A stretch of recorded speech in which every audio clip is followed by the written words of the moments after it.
नमस्कार। आज की क्लास में आप सभी का स्वागत है।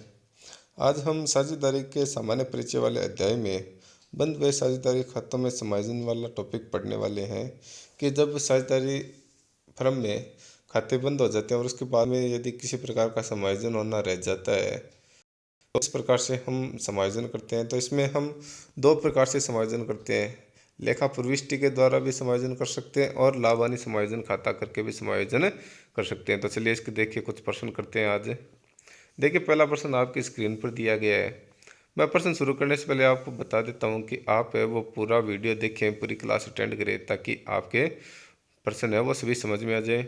और जो प्रश्न करवा रखे हैं आप उनको अपनी नोटबुक में नोट कर लें या स्क्रीनशॉट लेकर फिर बाद में नोट कर लें या इनको स्क्रीनशॉट लेकर रख लें ताकि जब भी आप दोबारा इन प्रश्नों का अभ्यास करें, इनको निकालें तो आसानी से निकाल सकें और समझने में किसी प्रकार की दिक्कत हो तो आप वीडियो देखकर दोबारा प्रश्न को समझ सकते हैं। देखिए प्रश्न है कि 31 मार्च 2020 को समाप्त वर्ष का लाभ 20,000 रुपये को ए ब व स साझेदारों में 3-3-2 में बांट दिया गया, जबकि उनका लाभ विभाजन अनुपात 2:3:3 है। उचित राशि की गणना करने के बाद 1 अप्रैल 2020 को सुधार के जनरल प्रविष्टि दीजिए।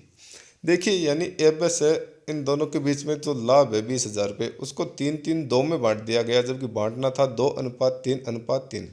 देखिए कि जब हम एक समायोजन प्रविष्टि के द्वारा समायोजन करते हैं तो हमें एक विश्लेषण तालिका बनानी होती है। उस विश्लेषण तालिका में हम सभी साझेदारों के कॉलम बनाते हैं और प्रत्येक में डेबिट और क्रेडिट का कॉलम बना के अंत में फर्म का कॉलम बनाते हैं, जैसा कि प्रारूप आपके स्क्रीन पर दे रखा है। ठीक है। अब साझेदार को जो भी राशि देनी है वो साझेदार के क्रेडिट पक्ष में लिख देंगे और साझेदार से जो राशि हमें वसूल करनी है वो हम साझेदार के डेबिट पक्ष में लिख देंगे। यानी साझेदार को कुछ देना रह गया है या साझेदार को जो भी राशि देनी है वो साझेदार के सीआर पक्ष में, जैसे ए है इसका डेबिट और क्रेडिट है तो क्रेडिट साइड में उसको जो राशि देनी है उसका लेखा करेंगे और डेबिट साइड में जो राशि उससे वसूल करनी है तो उसको डेबिट में लिखा करेंगे। अब 20,000 लाभ को एबस में 3-3-2 में बांट दिया जो नहीं बांटना था। ठीक है। तो ये इस अनुपात में हम जो लाभ बांटा गया उसको वसूल करेंगे तो इसको तो हम करेंगे डेबिट साइड में लिखा। और इसको बांटना किस अनुपात में था? 2:3:3 में बांटना था। तो जब हम 2:3:3 में बांटेंगे तो जो राशि आएगी उसको हम क्रेडिट साइड में लिखा करेंगे। तो देखिए विश्लेषण तालिका स्क्रीन पर बनी हुई है। Particular A B C firm doctor debit credit debit credit debit credit debit credit. अब मैंने बताया कि साझेदार को जो राशि देनी है वो तो उसके क्रेडिट पक्ष में लिखेंगे और साझेदारों से जो राशि वसूल करनी है वो उसके डेबिट पक्ष में लिखेंगे। तो वसूल करनी है तो जो हमने गलत अनुपात में लाभ बांटा है वो है 3:3:2। तो प्रॉफिट 3-3-2 में हम जब 20,000 को बांटते हैं तो 7500 5,000 रुपये है वो ए बी सी के डेबिट साइड में मैंने लिख दिया। तो यहाँ पर डेबिट है तो फर्म के क्रेडिट में लिख दिया। अब सही अनुपात क्या था जिसमें हमें बांटना था? तो 2:3:3 में बांटना था। तो प्रॉफिट को 2-3-3 में बांटेंगे तो इनको हम क्रेडिट साइड में लिखा करेंगे। तो ए के क्रेडिट में 5,000, बी के क्रेडिट में 7500 और सी के क्रेडिट में 7500 रुपये। अब इसकी जोड़ लगाते हैं तो ए के डेबिट का जोड़ 7500 और क्रेडिट का जोड़ 5,000, बी के डेबिट का जोड़ 7500 और क्रेडिट का 7500, इसका बराबर हो गया सी का डेबिट का 5,000 और क्रेडिट का 7500 रुपये और फर्म का बराबर हो गया जोड़। अब देखिए कि इसके लिए समायोजन जो प्रविष्टि हम करते हैं वो होती है gaining partners capital account debit to sacrifice partners capital account. यानी जिस साझेदार को ज़्यादा राशि मिली है उसे हम डेबिट करेंगे और जिस साझेदार को कम राशि मिली है उसको क्रेडिट करेंगे। देखिए एक को 5,000 रुपये मिलने थे और हमने 7500 रुपये दे दिए तो ए को ज़्यादा मिली है तो ए को डेबिट करेंगे। बी को बराबर हो गया 7500 रुपये। सी को 7500 रुपये मिलने चाहिए थे, 5,000 रुपये मिले तो इसको 25 रुपये कम मिले तो इसको हम क्या करेंगे? क्रेडिट मिलेंगे। तो एंट्री हम क्या करते हैं? Gaining partners capital account debit to sacrifice partners capital account, यानी अधिक पाने वाले साझेदार को डेबिट टू कम पाने वाले साझेदार को क्रेडिट। तो यहाँ पर जो फाइनल एडजस्टमेंट हो गया वो हो गया ए के डेबिट 75 रुपये और सी के क्रेडिट 25 रुपये। तो 2017 अप्रैल को प्रविष्टि हम करेंगे। देखिए प्रविष्टि आपको जनरल का प्रारूप बनाकर ही करनी है, मैंने सीधी प्रविष्टि करनी है, लेकिन आप जो परीक्षा में इसका हल करो तो आपको प्रत्येक जनरल है वो प्रारूप बना के करनी है। तो H capital account debit to C H capital account 25 रुपये, नरेशन लिख लिया एडजस्टमेंट ऑफ प्रॉफिट मेड। ठीक है। यानी जो साझेदार को राशि हमें देनी है वो साझेदार के क्रेडिट साइड में और जो साझेदार से राशि वसूल करनी है वो डेबिट साइड में। करने के बाद में जो अंत में समायोजन करने के बाद में जो प्रविष्टि करते हैं वो करते हैं gaining partners capital account debit to sacrificing partners capital account, यानी अधिक राशि पाने वाले साझेदार को डेबिट टू कम राशि पाने वाले साझेदार को क्रेडिट। अगला एक क्वेश्चन देखते हैं दूसरा। चलिए देखिए, ए बी व सी एक प्रमेय साझेदार है जो लाभों का विभाजन बराबर करते हैं। 1 जनवरी 2019 को उनके पूंजी खातों के शेष इस प्रकार थे: ए 30,000, बी 50,000, सी 1,00,000 रुपये। 2019 की लेखा पुस्तकें बंद करने के बाद ज्ञातवा की साझेदारी संलेख के अनुसार लाभों के विभाजन से पूर्व साझेदारों की पूंजी पर 10% दर से ब्याज देना भूल गए। इस भूल के सुधार हेतु अगले वर्ष के प्रारंभ में एक आवश्यक जनरल समायोजन प्रविष्टि दीजिए। देखिए, मैंने आपको कहा कि साझेदारों को जो भी राशि हमें देनी होती है वो साझेदारों के हम क्रेडिट पक्ष में लेखा करते हैं। तो इसके लिए भी हम एक विश्लेषण तालिका बनाएंगे। देखिए, जो पर्सन मैंने स्क्रीन पे लिखा है इसको आप अपनी नोटबुक में नोट कर लें या इसका स्क्रीनशॉट ले लें, ताकि जब आप दोबारा इस प्रश्न को करो तो आसानी से कर सको। देखिए, विश्लेषण तालिका हम जो बनाएंगे तो पर्टिकुलर ए बी सी और फर्म डेबिट क्रेडिट हमने लिख दिया सब में, ठीक है। अब इनकी पूंजी है वो 30,000, 50,000 और 1,00,000 रुपये। इसका 10% हम जो इंटरेस्ट निकालेंगे तो इंटरेस्ट ऑन कैपिटल सबको देना है, तो क्रेडिट पक्ष में लेखा करेंगे 3,000, 5,000, 10,000 रुपये जोड़ हुआ फर्म के डेबिट में 18,000 रुपये, ठीक है। अब का जो 18,000 रुपये है हमने जो इनको दिया है साझेदारों को पूंजी के ब्याज के रूप में, तो ये क्या है, फर्म के लिए होगी हानि। फर्म के लिए क्या होगी, हानि। क्यों? क्योंकि सभी को हम जब देंगे तो ये खर्चा हो गया, और खर्चा हो गया तो फर्म के लिए हानि होगी। तो 18,000 रुपये हानि है, और ए बी सी का जो लाभ हानि अनुपात है वो है बराबर। क्या है? बराबर। तो 18,000 रुपये को जब ए बी सी में बराबर बांटेंगे, हानि है वो डेबिट साइड में लेखा करते हैं साझेदार के कैपिटल खाते में, तो लॉस टू पार्टनर्स 1:1:1 में। तो 18,000 रुपये को जब हम एक में बांटते हैं तो 6,000 रुपये आते हैं। तो ए के डेबिट में 6,000, बी के डेबिट में 6,000, सी के डेबिट में 6,000 और फर्म के क्रेडिट में 18,000 रुपये। इसकी जोड़ लगा देते हैं हम। ए के डेबिट की जोड़ 6,000, क्रेडिट के 3,000, बी के डेबिट के 6,000, क्रेडिट के 5,000, सी के डेबिट के 6,000 और क्रेडिट के 10,000 रुपये फर्म की बराबर होगी। अब ए को 3,000 रुपये मिलने थे, हमने 6,000 रुपये दिए, ज़्यादा दे दिए, तो ए डेबिट होगा 3,000 रुपये से। बी को 5,000 रुपये मिलने थे, हमने दे दिए 6,000 रुपये, 1,000 रुपये ज़्यादा दे दिए, ये भी डेबिट होगा 1,000 रुपये से। और सी को 10,000 रुपये मिलने थे, लेकिन हमने 6,000 रुपये दिए, तो इसको कम मिले कितने, 4,000 रुपये, तो ये क्रेडिट होगा 4,000 रुपये से। तो फाइनल एडजस्टमेंट के लिए हमने देखा, नीचे प्रविष्टि हमने की है 2018 जनवरी 1 as capital account debit, beach capital account debit to says capital account. A के सामने 3,000, बी के सामने 1,000 और सी के सामने 4,000, और प्रविष्टि कर देते हैं एडजस्टमेंट ऑफ प्रॉफिट मेड, यानी साझेदार को जो भी राशि देनी है हमें उसकी क्रेडिट पक्ष में हम लेखा करेंगे, और जो राशि उनसे वसूल करनी है या कोई हानि है तो उसका लेखा हम डेबिट पक्ष में करेंगे। चलिए एक प्रश्न और देखते हैं। देखिए, प्रश्न है कि आहरण एवं शुद्ध लाभों के लिए आवश्यक समायोजन करने के बाद ए बी व सी की पूंजी वर्ष के अंत में क्रम से 25,000, 20,000 व 15,000 रुपये थी। बाद में पता लगा कि पूंजी पर ब्याज 10% वार्षिक और आहरण पर ब्याज 150, 100 रुपये, 50 रुपये लगाना भूल गए। वर्ष का लाभ 10,000 रुपये था। उनके आहरण क्रम से 1,500, 1,000 व 5,000 रुपये थे। साझेदार लाभ हानि को 2:1:1 के अनुपात में बांटते हैं। साझेदारों खातों को सुधार के लिए लाभ हानि समायोजन खाता बनाइए व आवश्यक प्रविष्टियाँ दीजिए। देखिए, एक तो पूंजी पर ब्याज लगाना भूल गए और एक आहरण पर ब्याज लगाना भूले। आहरण पर ब्याज है वो पर्सन में दे रखा है 150, 100 और 50 रुपये, और पूंजी पर ब्याज है वो 10% लगाना है, लेकिन हमारे पास जो पूंजी दी गई है वो अंत की पूंजी दी गई है। तो अंत की पूंजी से हमें सबसे पहले तो ओपनिंग कैपिटल निकालनी पड़ेगी। ओपनिंग कैपिटल निकालने के लिए हमें जो आहरण किया गया है और जो लाभ है उनका समायोजन करना पड़ेगा। तो इसके लिए वर्किंग नोट में सबसे पहले हम ओपनिंग कैपिटल की गणना करेंगे।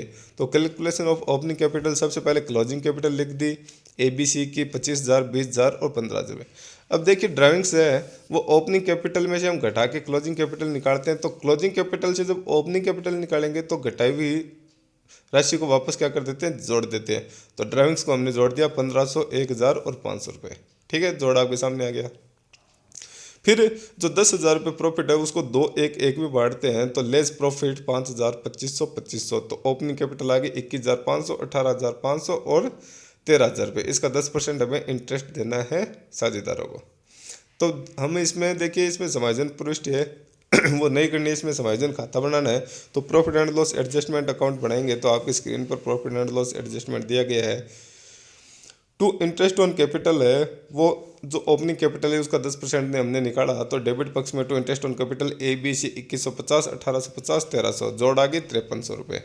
और इंटरेस्ट ऑन ड्राइविंग्स की है वो पर्सन में दे रखा है 150, 100 और 50 रुपये। तो भाई इंटरेस्ट ऑन ड्राइविंग्स ए का 150, बी का 100 और सी का 50 रुपये, तो जोड़ आ गई 300 रुपये। तो 5300 में से 300 रुपये हमने घटा दिया, तो लॉस आएगा 5000 रुपये। तो लॉस को हम साझेदारों में उनके 2:1:1 में बांट देते, तो by partners capital account A B C में 2500 रुपये, 1250, 1250 रुपये। अब ये कहता है कि लाभ हानि समायोजन खाता बनाए हुए आवश्यक जनरल प्रविष्टि दीजिए। तो देखिए लाभ हानि समायोजन खाता हमने बना दिया है। अब इस समायोजन खाते के आधार पर हम जनरल प्रविष्टि कर देंगे, तो एक प्रविष्टि तो डेबिट पक्ष की हो जाएगी और 2 प्रविष्टि है वो क्रेडिट पक्ष की हो जाएगी। देखिए कैसी होगी। देखिए डेबिट पक्ष की जो प्रविष्टि करेंगे तो profit and loss adjustment account debit to A's capital to B's capital to C's capital, और डेबिट पक्ष में जो हमने इंटरेस्ट ऑन कैपिटल लगाया है उसका लेखा कर देंगे। ए का 2150, बी का 1850 और सी का 1350, जोड़ 5300 रुपये इंटरेस्ट ऑन कैपिटल। दूसरा क्रेडिट साइड में हमने इंटरेस्ट ऑन ड्राइविंग्स लगाया है, तो प्रविष्टि होगी A's capital account debit, beach capital account debit, C's capital account debit to profit and loss adjustment account 150, 100, 50 और जोड़ 300 रुपये इंटरेस्ट ऑन ड्राइविंग्स।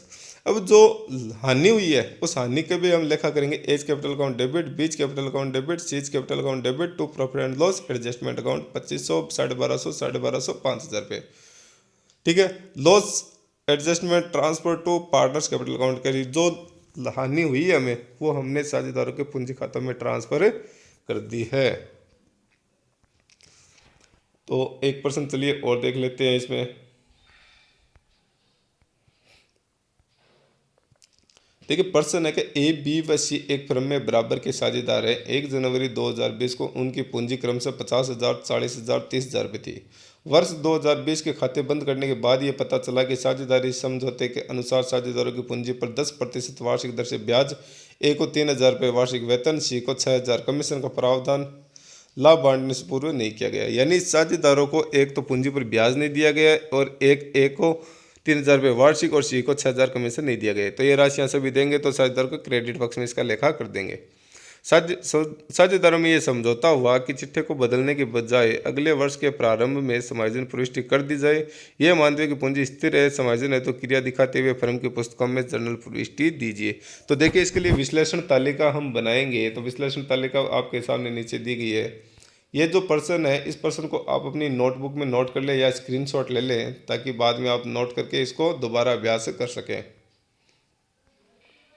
देखिए हमें एक तो देना इंटरेस्ट ऑन कैपिटल, तो इंटरेस्ट ऑन कैपिटल हमारे पास दी गई है 50,000, 40,000, 30,000। इसका 10% हमने इंटरेस्ट निकाला, तो सभी के क्रेडिट पक्ष में लेखा कर दिया। ए के क्रेडिट में 5,000, बी के क्रेडिट में 4,000, सी के क्रेडिट में 3,000 रुपये। इनकी जोड़ फर्म के डेबिट में हमने कर दी। फिर सैलरी किसी देनी है, ए को सैलरी देनी है 3,000 रुपये, सैलरी एक और ए को देनी है और ए के क्रेडिट में हमने कर दिया 3,000 रुपये। फिर कमीशन देना सी को, तो कमीशन सी और कमीशन है वो सी के क्रेडिट कर दिया हमने 6,000 रुपये। फिर इसके सबकी लगा दी जोड़, जोड़ लगाने पर ए का क्रेडिट की जोड़ आ गई 8,000, बी के क्रेडिट की आ गई 4,000, सी के क्रेडिट की आ गई 9,000 और फर्म की आ गई 21,000 रुपये। देखिए सभी खर्चा है वो फर्म करेगी, तो फर्म को 21,000 रुपये की क्या होगी, हानि होगी। तो साझेदारों का जो लाभ हानि अनुपात है वो बराबर है, तो 21,000 रुपये को सभी साझेदारों के खाते में हम क्या कर देंगे, डेबिट कर देंगे। तो देखिए नीचे मैंने क्या किया, लॉस इन 1:1:1, तो सभी साझेदारों में हमने 7,000 रुपये डेबिट कर दिए और फर्म के खाते में क्रेडिट कर दिए 21,000 रुपये। फिर इसके हमने लगाए जोड़, ए के डेबिट की जोड़ 7,000, क्रेडिट की 8,000, बी के डेबिट की 7,000, क्रेडिट की 4,000 और सी के डेबिट की 7,000 और क्रेडिट की 9,000 रुपये। ठीक है। अब ए को 8,000 रुपये देने थे, हमने 7,000 रुपये दिए, तो 1,000 रुपये कम दिए, तो सी ए क्रेडिट होगा। बी को 4,000 रुपये देने थे, हमने 7,000 रुपये दे दी, ज़्यादा दिए, तो ए बी डेबिट होगा 3,000 रुपये से। और सी को 9,000 रुपये देने थे, हमने 7,000 रुपये दिए, 2,000 रुपये कम दिए, तो सी क्रेडिट होगा 2,000 रुपये से। तो इसकी जो समायोजन प्रविष्टि होगी वो इस प्रकार से होगी। नीचे देखिए 2020 जनवरी 1 बीच कैपिटल अकाउंट डेबिट 3,000 रुपये to A's capital account to C's capital account 1,000, 2,000 adjustment of profit made. इस प्रकार से हम जब साझेदारी खाते बंद हो जाते हैं और बाद में किसी प्रकार का समायोजन करना होता है तो पुस्तकों में करते हैं। तो इसके लिए देखिए समायोजन प्रविष्टि के द्वारा करते हैं तो हम विश्लेषण तालिका बनाकर करते हैं, और विश्लेषण तालिका जब हम बनाते हैं तो साझेदार को जो राशि हमें देनी होती है वो उसके क्रेडिट पक्ष में लेखा कर देते हैं, और जो साझेदार से राशि वसूल करनी होती है हमने गलती से दे दी उसको हम डेबिट पक्ष में लेखा करते हैं। और विश्लेषण तालिका के आधार पर प्रविष्टि बनती है gaining partners capital account debit to sacrificing partners capital account. ठीक है। दूसरा होता है लाभ हानि समायोजन खाता बनाकर भी हम सुधार कर सकते हैं। तो आशा करता हूँ कि आज जो प्रश्न करवाए गए हैं समायोजन प्रविष्टि से संबंधित वो आप सबके समझ में आए होंगे। यदि आपको किसी भी प्रश्न में किसी भी प्रकार की समस्या है तो आप कमेंट करके मुझसे पूछ सकते हैं, मैं जवाब ज़रूर दूंगा। ये वीडियो आप अपने साथियों के साथ भी शेयर करें ताकि उन लोगों को भी ज़्यादा से ज़्यादा फ़ायदा हो सके। धन्यवाद।